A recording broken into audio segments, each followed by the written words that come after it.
March the 2nd.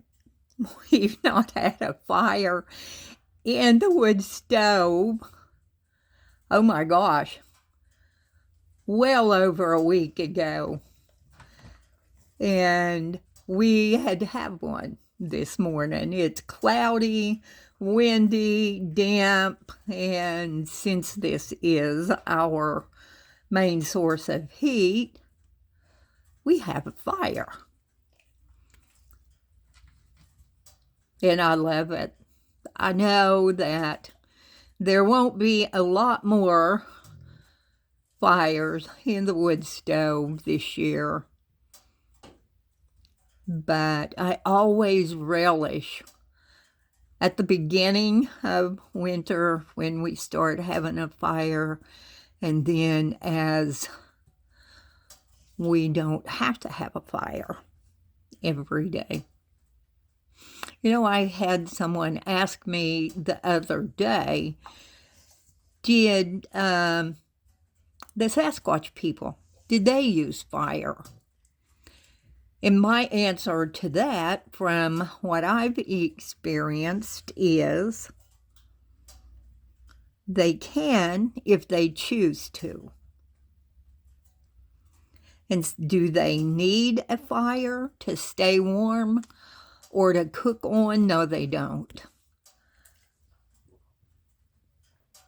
But I also had someone that say, goodness, Orla, that the Sasquatch people didn't like fire, that they didn't want to have anything to do with it.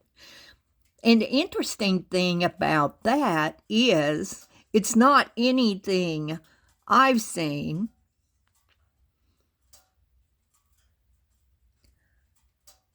But, you know, I'm not going to say that this person is wrong in what they think. They are thinking that for their own understanding. And, I just don't tell people you're wrong, because it's not up to me to say what's right or wrong. It is up to me to share what it is that I've experienced in my 70 years of knowing them.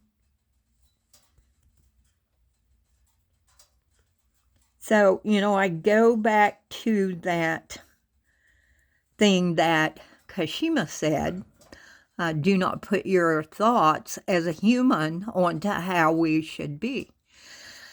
And humans are very good at that with everything.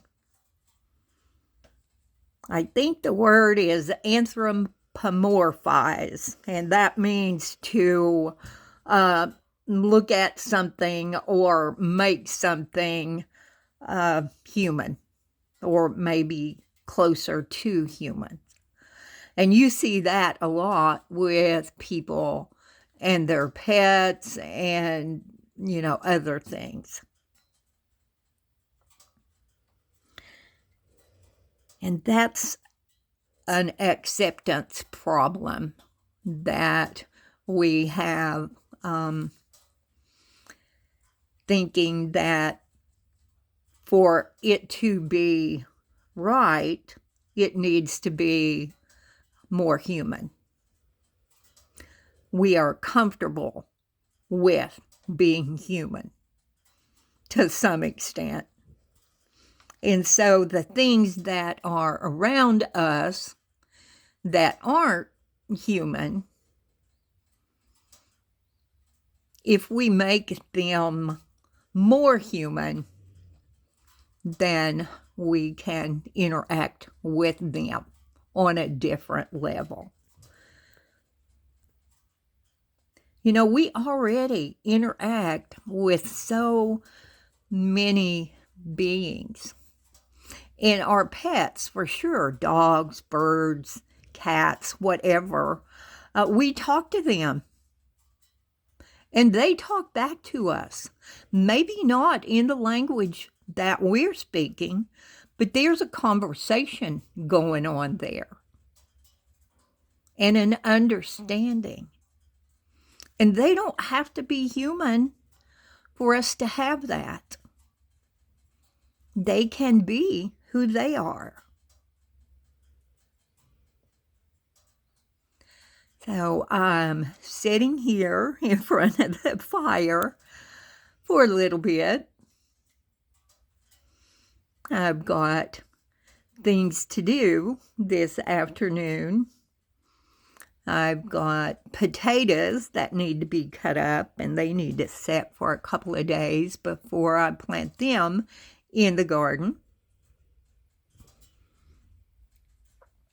And I'll be going to the Bigfoot Museum here in Oklahoma. It's in Clayton, Oklahoma. I'll be going down there in the morning for some things.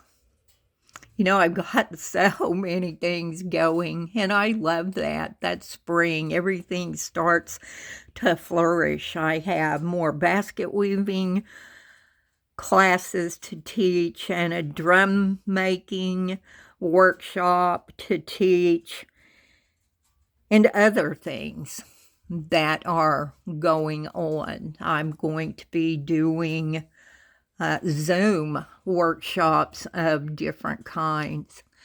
So spring is here, and I'm going to enjoy all the life that it brings to us.